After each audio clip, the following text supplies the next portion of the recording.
Dahil sa dami ng mga nangangailangan ng mga welding machine mga kaibigan, ito napakadami na naman nating pinadala ngayon. At syempre, meron din tayong Hoyoma Japan na vacuum cleaner para sa inyo. Sobrang dami niyan mga kaibigan, 100 pieces, 200 pieces mga kaibigan na welding machines. Ito po ay 6,000 pesos lang, ito naman po ay 3,000 pesos lang. So tingnan natin kung ano yung mabibili po sa 6,000 ninyo at saka dito sa 3,000 pesos nyo. So magbukas tayo ng isa mga kaibigan ha, pakita ko sa inyo kung ano yung laman nito. Magbaklas tayo ng isa mga kaibigan. Pakita ko sa inyo kung gaano kaganda tong welding machine na to ha. 6,000 pesos, kumpleto na yan oh. Portable welding machine, Hoyoma Japan and Mosdar yan mga kaibigan, pinagsama. So kumpleto na yan oh. Meron na tayong ground na may cable, meron na tayong welding rod holder na may cable na rin. Eto mga kaibigan yung mga kasama pa niyan. Meron na po tayong steel brush na may pang chipping doon sa itaas. Meron tayong dark glass, meron tayo ditong face shield syempre. At ito na mga kaibigan yung ating welding machine. Tingnan nyo mga kaibigan, no? Wow! Ganda niyan mga kaibigan. Kulay green. So tanggalin natin yung plastic. Meron na tayong, eto, pwede mong isabit sa katawan mo kasi may strap na. Welding machine, sobrang portable niyan. Ito yung harapan niyan.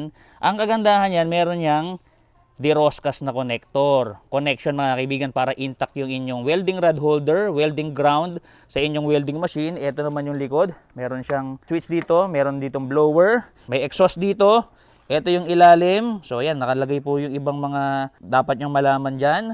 Tapos ito yung ibabaw. Ito pa yung isang gilid oh. Complete set na po yan mga kaibigan. Pwede kayong mag-DIY in the comfort of your garage, sa inyong bahay, o kaya pwede nyo dalhin sa mga sinaservicean ninyo. Kung may project kayo sa ibang lugar, napakadaling bitbitin. Ito naman, magbukas tayo ng vacuum cleaner. Ito, tingnan natin. 3,000 pesos lang to mga kaibigan ha. Kompleto na rin yan. 3-in-1, 1,200 watts na vacuum cleaner. Combo sa inyong pressure washer mga kaibigan. Pakita natin sa inyo kung ano yung mga laman. Siyempre, meron tayo ditong manual.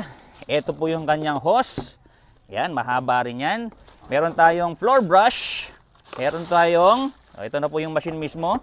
At meron din tayo ditong 3 pole extension para pwede nyong gamitin sa inyong bahay. Extension, connect nyo po dito sa inyong floor brush para maabot nyo yung mga hard to reach area sa inyong lugar. So ito na po yung vacuum cleaner. So meron pa pala rito, ayan o. Inutornilyo ito sa itaas. Handle po yan mga kaibigan. Ito na yung ating pinaka vacuum cleaner mga kaibigan. So ito po yung laman yan sa loob. So syempre, meron ding mga accessories yan. May filter, may gulong. Pwede nyong i-connecta dito sa ilalim niyan dahil di gulong nga yan. Ito nga po yung crevice nozzle para pwede nyong gamitin sa inyong mga sasakyan. Pwede nyong gawing pang blower pagkatapos nyo pong mag-carwash ng inyong sasakyan para hindi mamuo yung mga tubig, no? Mga excess na tubig doon sa mga gilid-gilid ng inyong bintana sa inyong salamin. 3-in-1, pwede po siyang makasipsip ng liquid kung natapunan halimbawa yung loob ng inyong sasakyan. Pwede nyong pang vacuum ng liquid yan mga kaibigan sa inyong mga sofa. 3,000 pesos lang, 6,000 pesos lang mga kaibigan, free shipping na yan, cash on delivery kahit sa ang dako ng Pilipinas. Ipadala nyo lang po yung complete name, complete address ninyo para maka-order po kayo. Meron tayong 7 days replacement and 3 months warranty sa mga products natin, kaya wala kayong katalo-talo. So, order na mga kaibigan!